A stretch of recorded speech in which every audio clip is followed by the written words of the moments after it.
El Evangelio de Marcos, estaremos considerando, hermanos, el capítulo 1, el versículo 21 al versículo 28.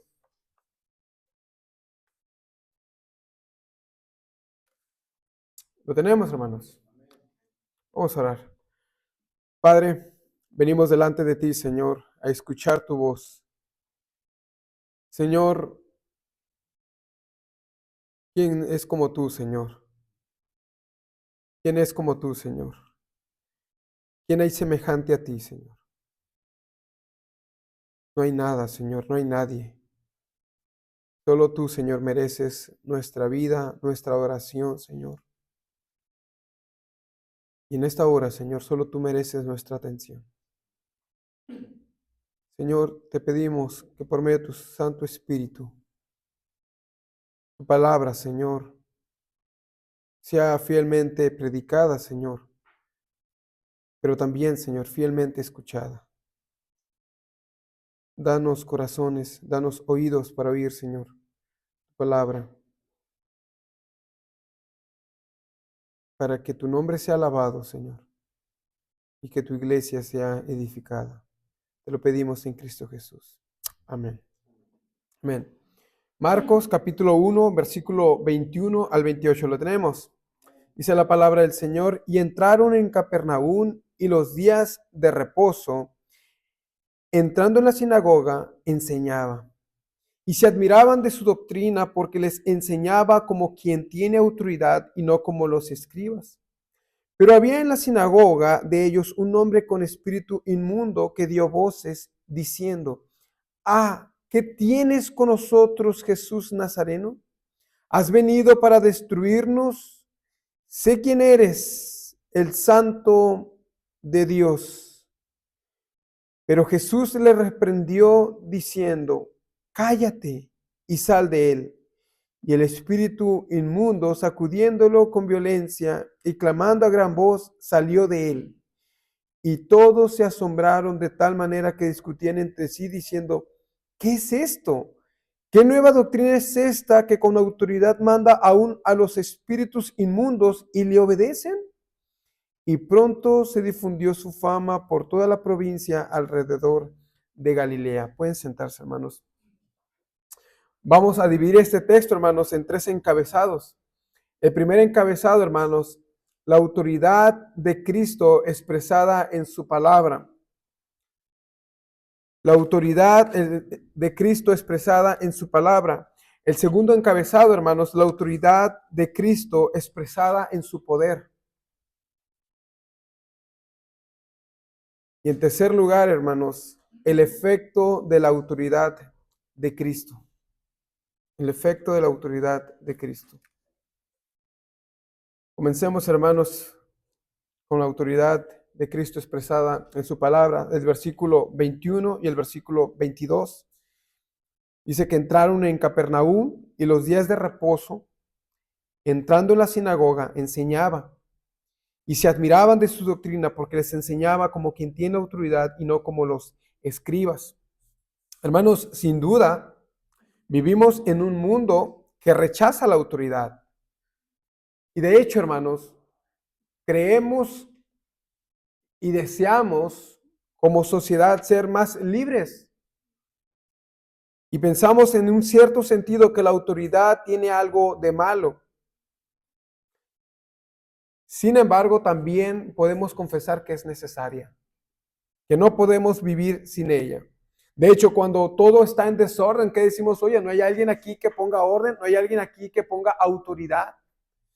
Creemos que es necesaria y al mismo tiempo la rechazamos. En los evangelios, hermanos, vemos que cuando Jesús habló, la gente fue asombrada, no solamente por sus palabras, sino por cómo él decía esas palabras. Bien lo dice nuestro versículo, enseñaba como quien tiene autoridad. Ahora, su autoridad, hermanos, como lo vamos a ver, no era prestada, no era tradicional, sino divina. Divina. Donde Cristo hablaba, Dios hablaba. Y donde Cristo mandaba, todo lo era obediente. Y esto, hermanos, es lo que veremos en este texto de hoy. Ahora, vea, hermanos, también que una de las más grandes ocupaciones de Cristo en la tierra, en lo que más invertía tiempo, hermanos, no fue en hacer milagros, no fue en sanar gente, sino en la predicación y en la enseñanza, hermanos. La predicación y la enseñanza fue el centro de actividades de Cristo. De hecho, hermanos, vamos a ver más adelante, me parece que es en el capítulo 2. No, no es cierto, es más adelante, en el versículo 36. Después de haber sanado a varios, Jesús se aparta y entonces vienen los discípulos, oye, todos te están buscando, ellos quieren que sigas sanando. Dijo, no, es necesario ir a predicar. El propósito de la encarnación no era sanar a los enfermos, sino predicar el evangelio. Y el tiempo que estuvo aquí, hermanos, a eso fue a lo que se dedicó nuestro Señor Jesucristo, a predicar la palabra de Dios. Lo vemos en los campos enseñando a los discípulos, lo vemos en lo privado enseñando a Nicodemo, a la mujer samaritana. Esto nos da a entender, hermanos, esa prioridad que Cristo le daba a la enseñanza y a la predicación. Ahora, de manera, hermanos, que esto nos puede inducir a pensar que nosotros deberíamos de darle el mismo enfoque a todo lo que incluye el ministerio. ¿Qué quiere decir, hermanos? Que nosotros no podemos estar enfocándonos, hermanos, en pensar que lo más importante que necesita una persona es su sanidad, o que lo más importante que necesita una persona es la solución de su matrimonio o la solución de sus problemas. Por supuesto, yo creo que todas estas cosas contribuyen a que nosotros sintamos esa necesidad de encontrar respuesta a nuestros problemas a través de la palabra de Dios. No creo que haya ese problema. De hecho, muchos venimos en algún momento complicado en nuestras vidas y venimos a abrazar el evangelio derivado de esto, pero nuestro mensaje no puede ser como el de muchos de decir, oye, Cristo quiere sanarte. O Cristo quiere hacer esto, o ven a Cristo y se te acaban tus problemas. Ese no es el mensaje principal. El mensaje principal de la cual Cristo se empeñó fue acerca de su evangelio. Todas estas otras cosas pueden ser usadas por Dios como parte de preparar el terreno para que la semilla de su palabra sea implantada. Nuestro mensaje debe girar alrededor de la cruz, alrededor de la obra de Cristo, alrededor de hacerle ver la necesidad de las personas que tienen de ser salvadas. Hermanos, no es falta de amor cuando tú le dices a una persona que está enferma que ella tiene una enfermedad más preocupante y más urgente de la cual necesita ser sanada, y es su pecado, es su culpabilidad delante de Dios. No es falta de amor, hermanos.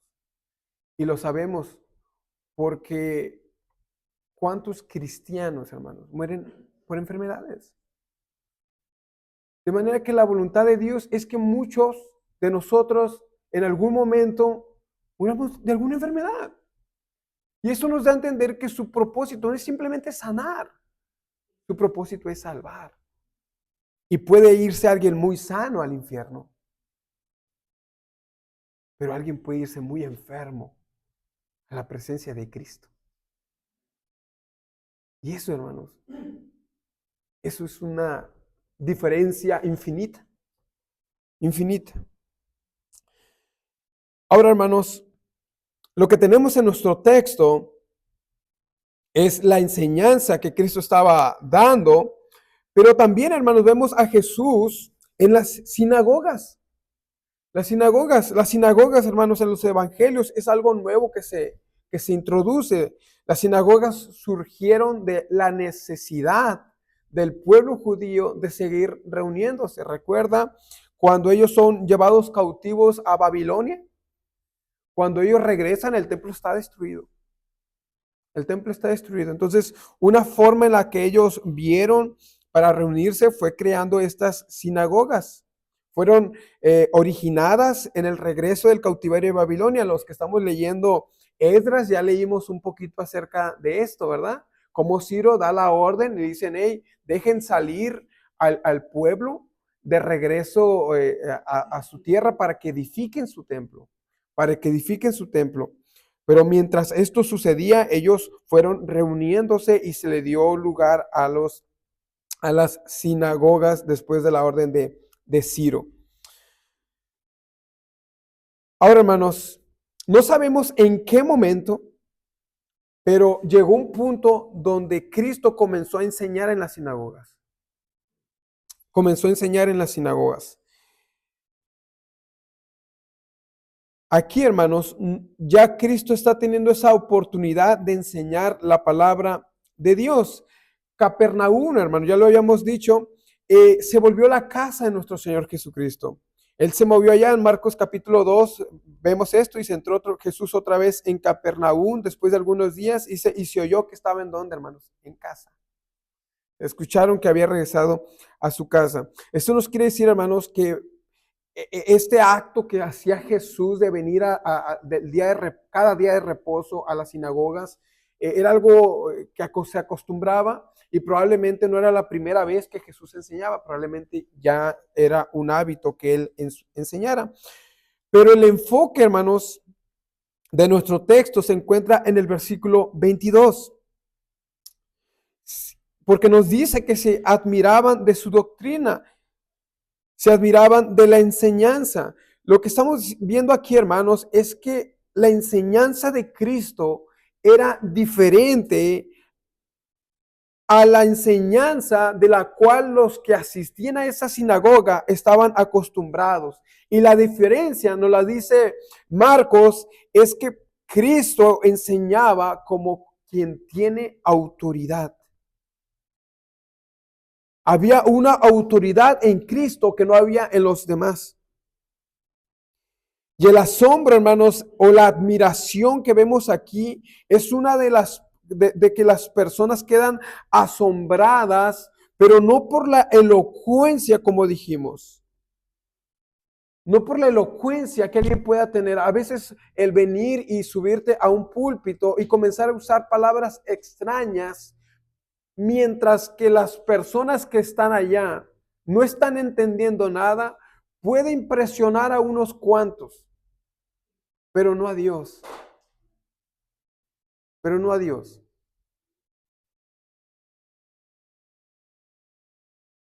No era este tipo de elocuencia lo que estaba impresionando a la gente.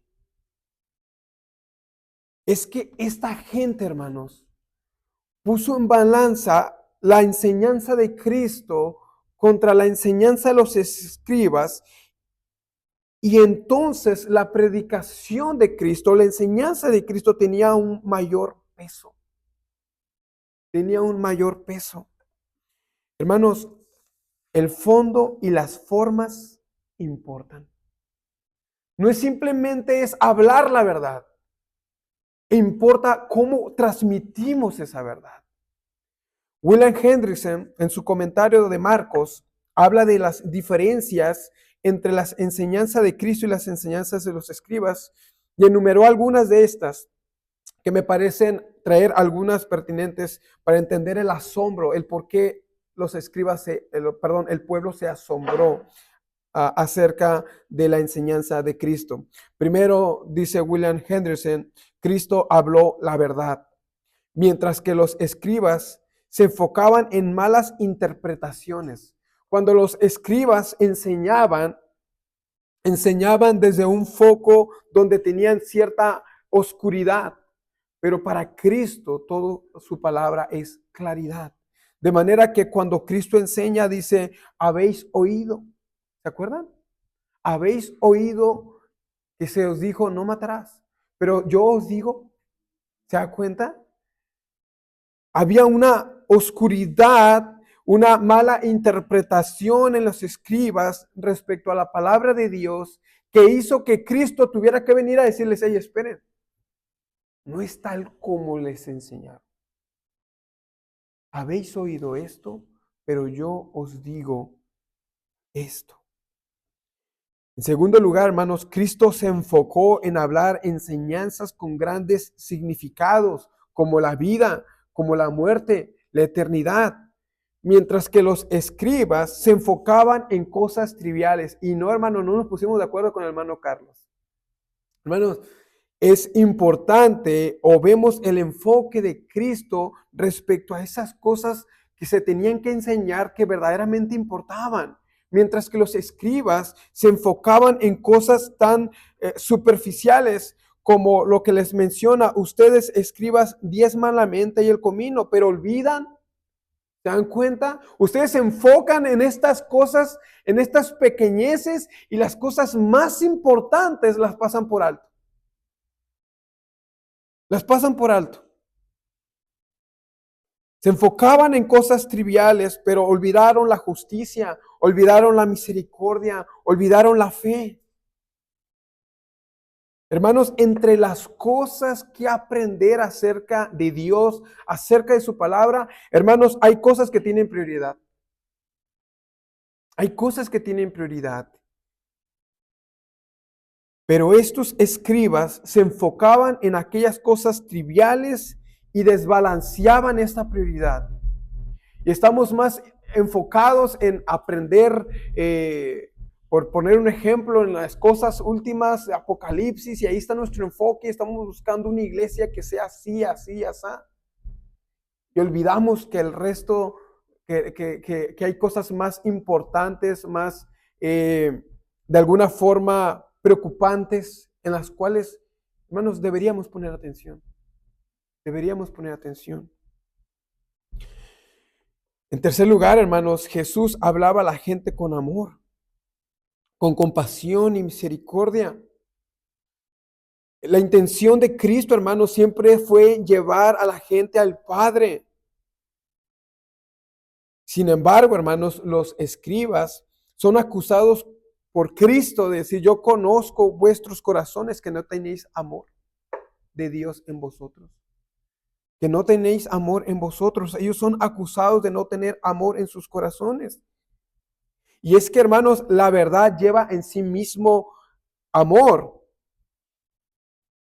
Pero podemos encontrarnos estando predicando la verdad sin amor. Podemos encontrarnos, hermanos, predicando la verdad sin amor. Y hermanos, en eso debemos de cuidar nuestros corazones. Debemos cuidar nuestros corazones, especialmente los que predicamos. Podemos hallarnos amando predicar.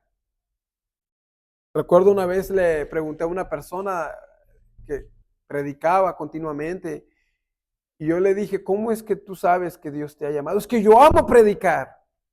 Yo no me veo haciendo otra cosa que no sea predicar. Me encanta predicar. Pero, hermanos, eso no es el punto. Ese no es el punto. No es que tú ames predicar. No es que no te veas haciendo otra cosa. No es que no te veas en un púlpito. Creo que hay una pregunta que sobrepasa si tú amas o no amas predicar. Es tú amas a las personas a las que le predicas. Tú amas a esas personas. Les demuestras el afecto a esas personas. Ellas saben que tú las amas. Esas creo que son preguntas más importantes que preguntarnos a nosotros mismos si amamos o no amamos predicar. Hermanos, los primeros que debemos de demostrar el afecto, el amor que Dios ha derramado en nuestros corazones, deben ser aquellos, hermanos, que ocupamos este púlpito. Somos nosotros, hermanos, a los que se nos da la oportunidad de predicar. Y hermanos, tenemos un ejemplo en Cristo, que aún con palabras duras, hirientes, jamás se le pudo acusar de falto de amor.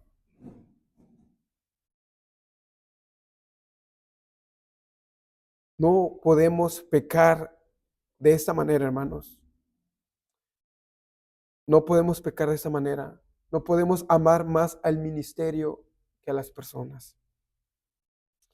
Por último, hermanos, y creo que es la más importante, Jesús venía predicando con autoridad, hermanos, porque las palabras que él hablaba eran palabras de Dios, de Dios. Él no iba a consultar como los escribas a la tradición. Él no iba a consultar como los escribas a otras personas falibles. Sus palabras venían directo del corazón y la mente de Dios. Y en ese sentido, él tenía toda la autoridad infinita y divina.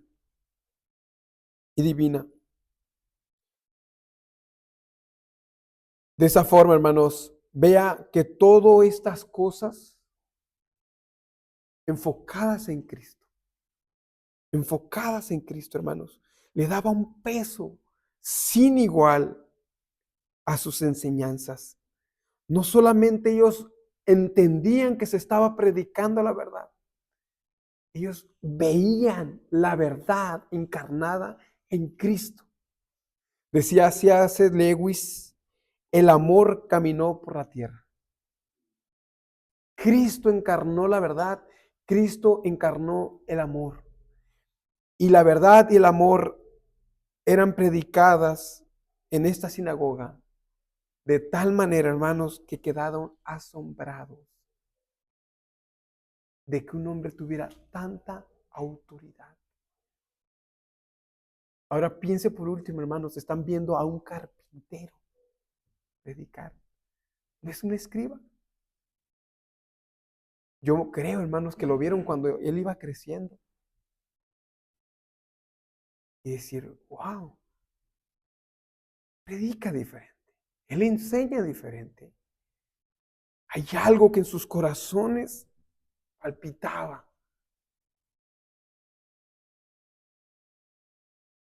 Hermanos, toda la verdad y todo el amor estaban depositados en Cristo. Y esto era totalmente diferente, hermanos, a lo que ellos veían y estaban acostumbrados en ver en los escribas.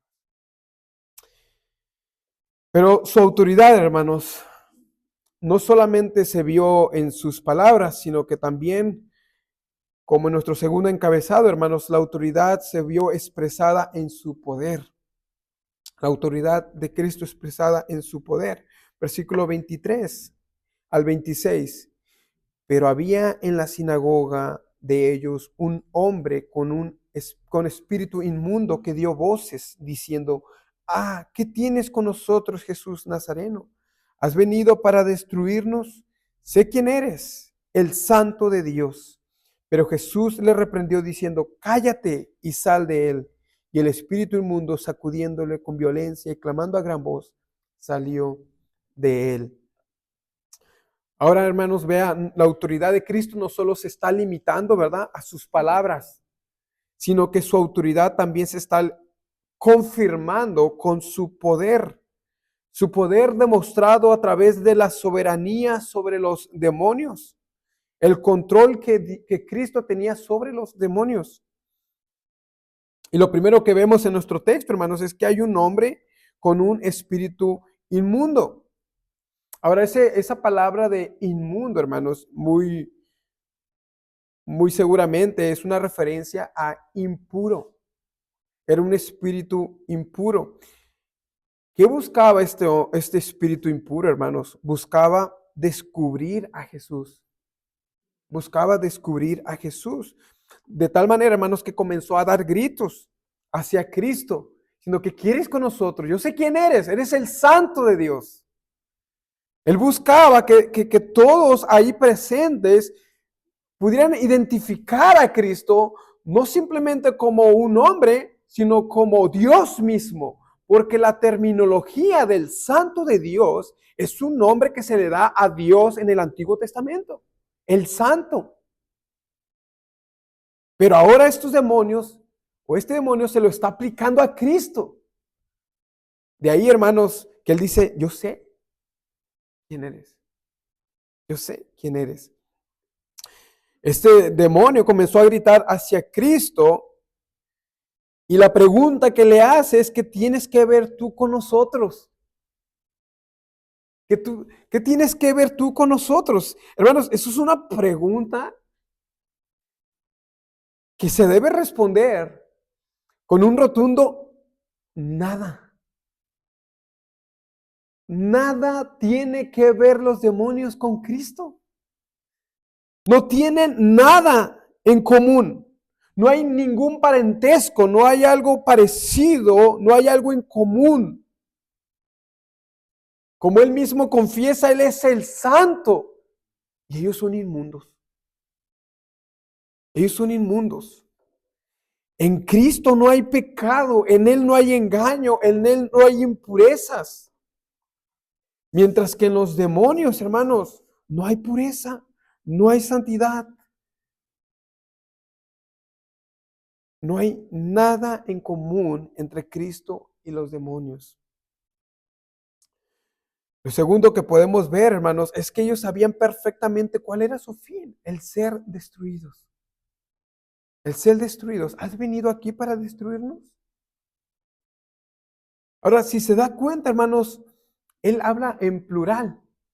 Este demonio está hablando en plural. William Hendrickson dice que muy probablemente, a pesar de que se nos evidencia que es un espíritu, que solamente es uno, muy probablemente él está hablando por todos los de su clase, diciendo: hey, ¿qué tienes que ver con nosotros? De ahí que nosotros vamos a ver más adelante que cuando vuelve a suceder esto, ellos hablan como en plural, como diciendo: hey, ¿tú qué tienes que hacer con nosotros?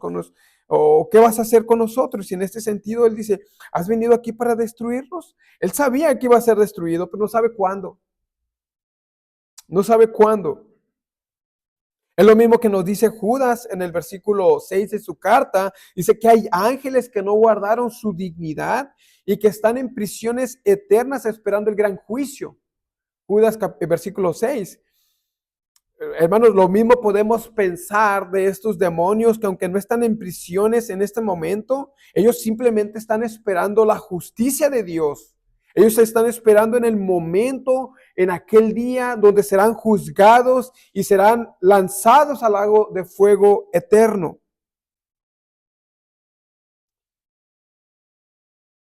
Ahora, mis hermanos, vea cómo este demonio, aunque inmundo e impuro, hermanos, aún puede decirse: ¿quién eres? El santo de Dios. Hermanos, ¿qué está haciendo este demonio? ¿Qué está haciendo este demonio?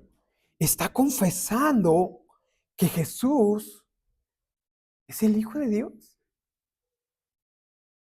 Que Jesús es el Hijo de Dios. Hermanos, estos demonios lo conocen, saben de Él. Y en ese sentido, hermanos, piénsala de esta manera. En ese sentido, los demonios le llevan la delantera a los escribas. Le llevan la delantera a los escribas, porque todos los que estaban sentados ahí no sabían esto de Cristo, pero ellos sí.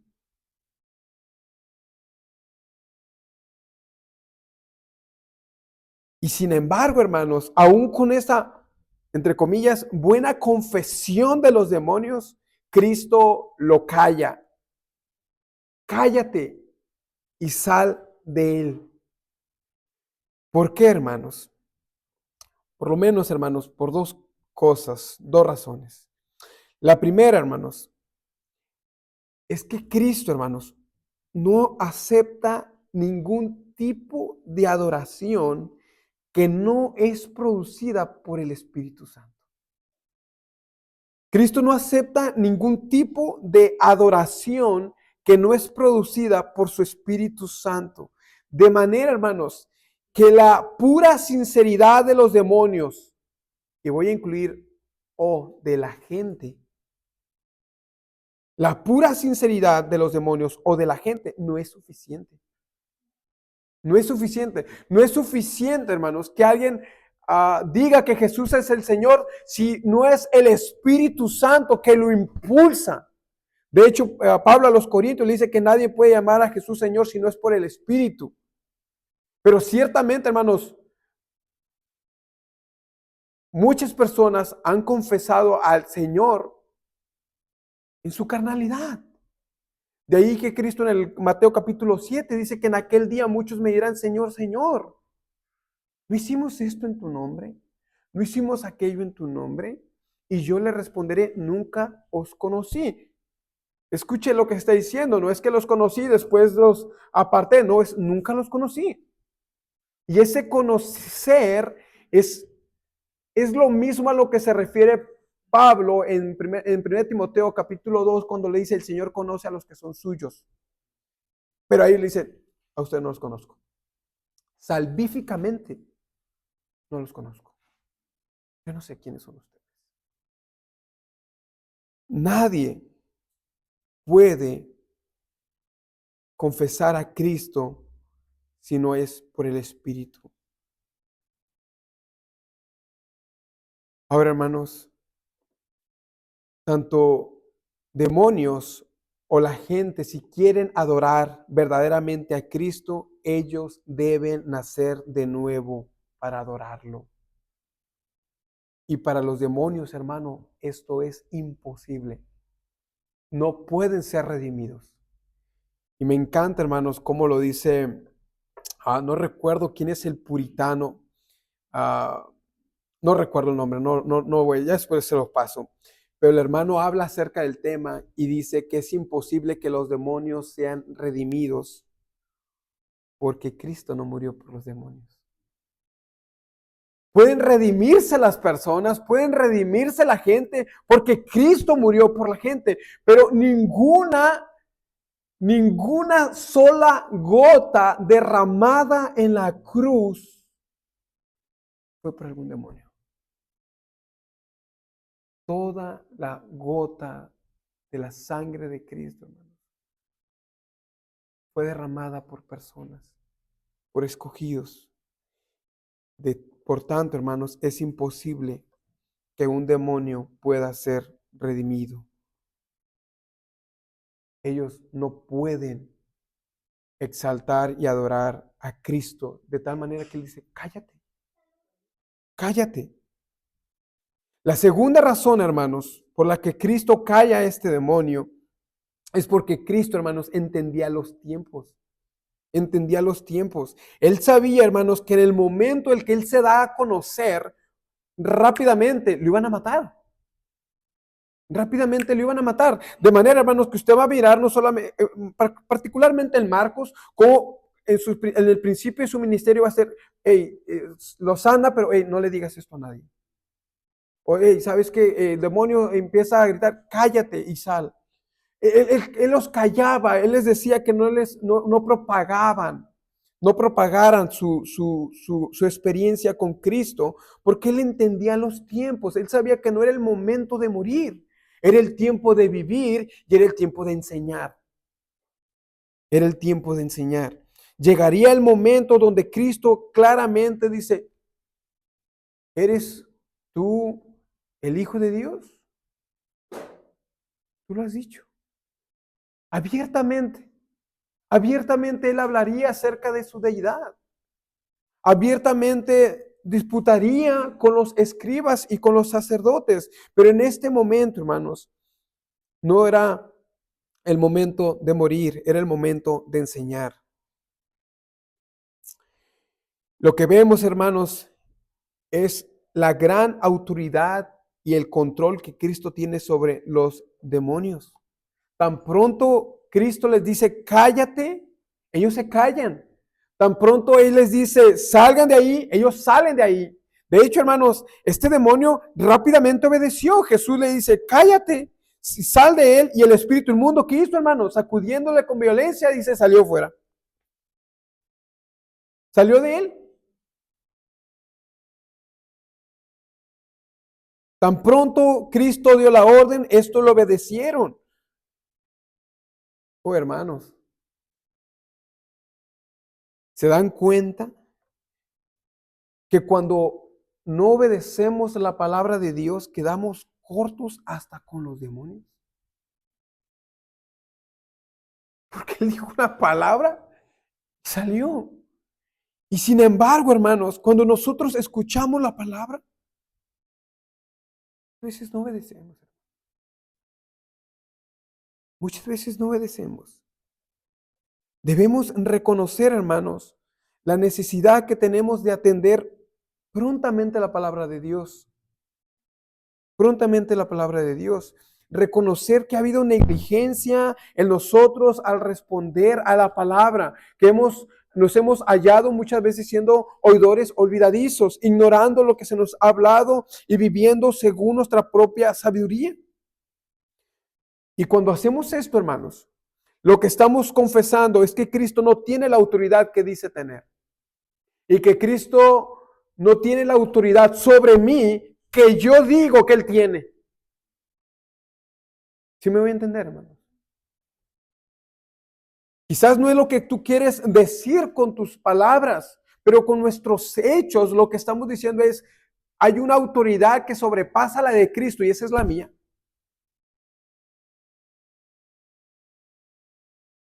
Hermanos, ¿es Cristo tu Salvador?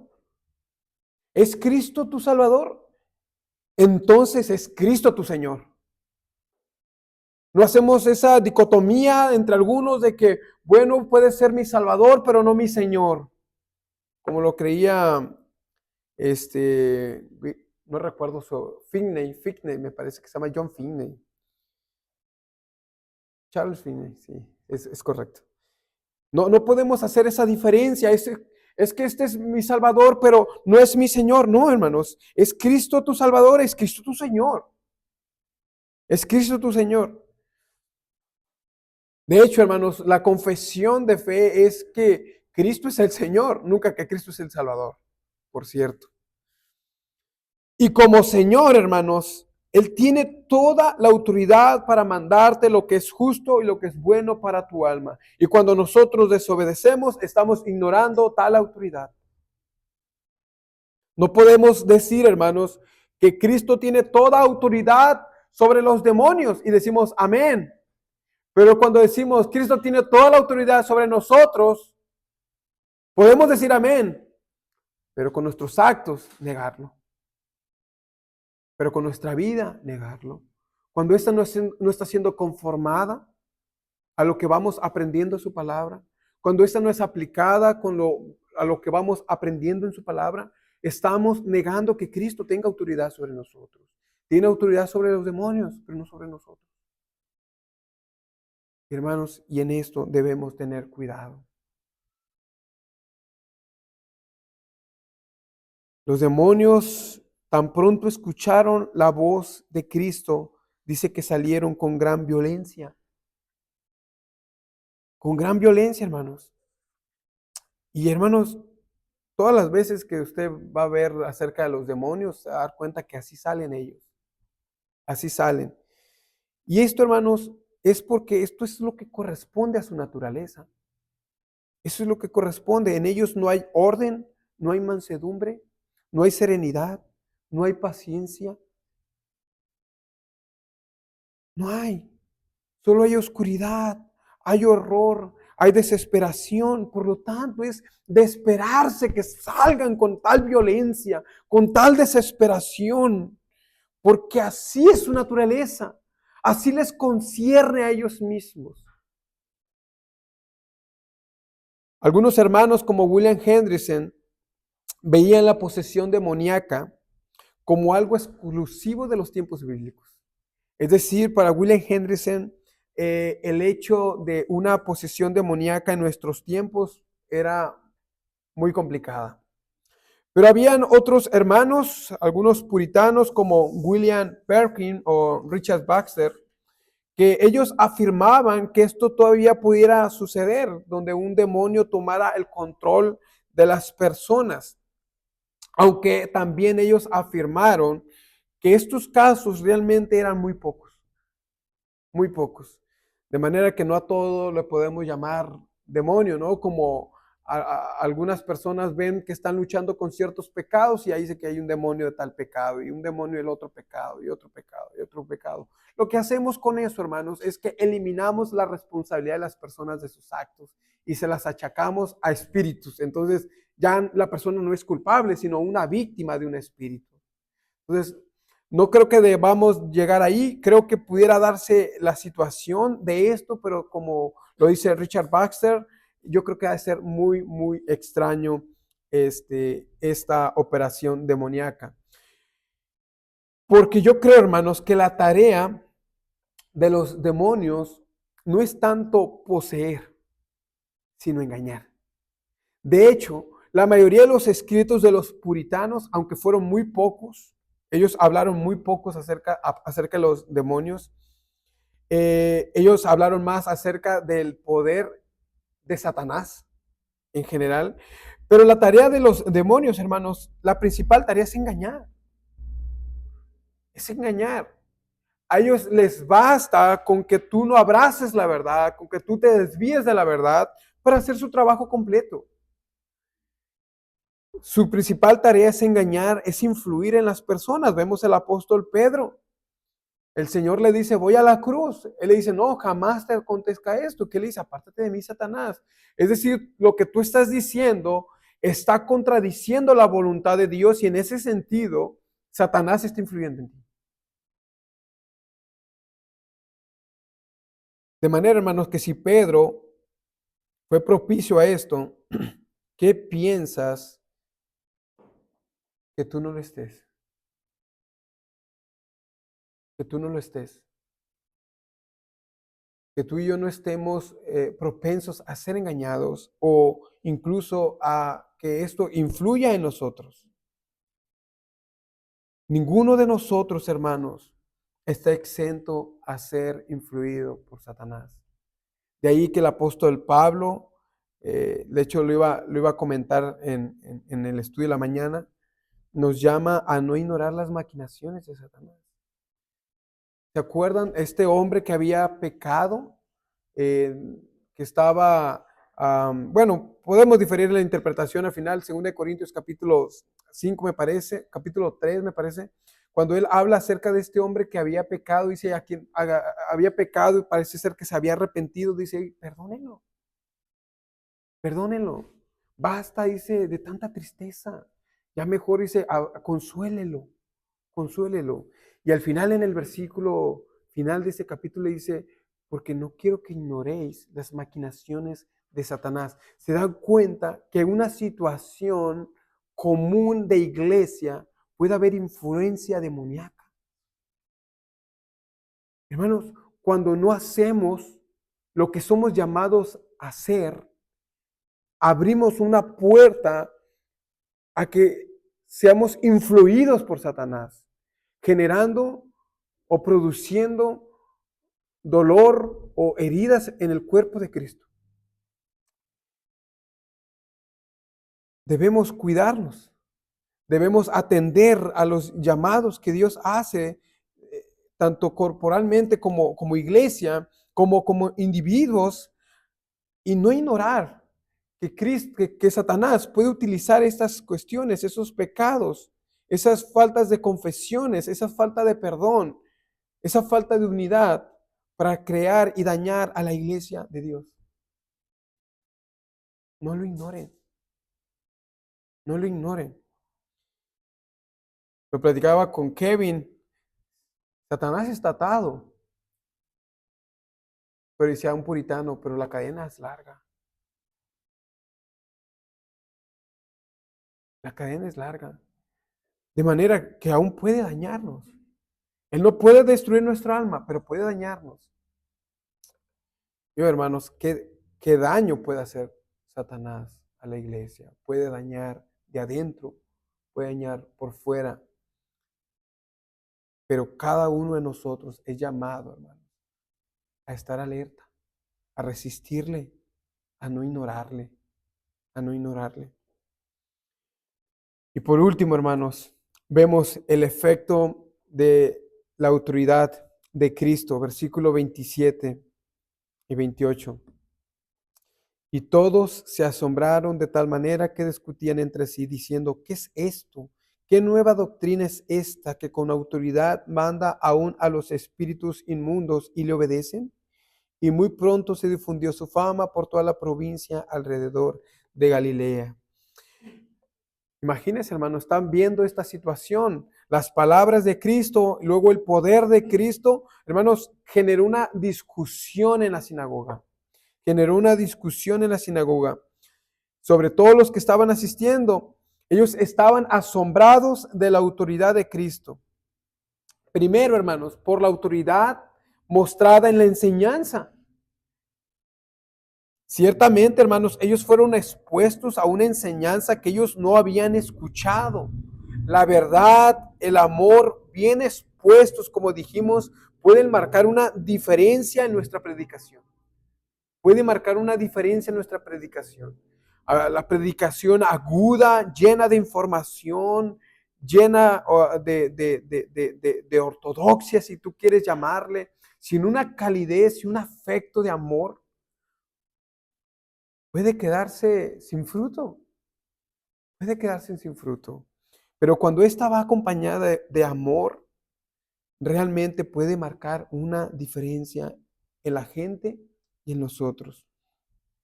Pero no solo esto, después ellos vieron la autoridad y el poder de Cristo, su soberanía, su control sobre los demonios, cómo el Señor mandó y este demonio salió. Hermanos, su reacción es asombro. ¿Qué es esto? ¿Qué es esto? ¿Qué doctrina? ¿Qué dogma es esto? Que con autoridad, dice, manda aún a los espíritus inmundos y lo obedecen. Vea la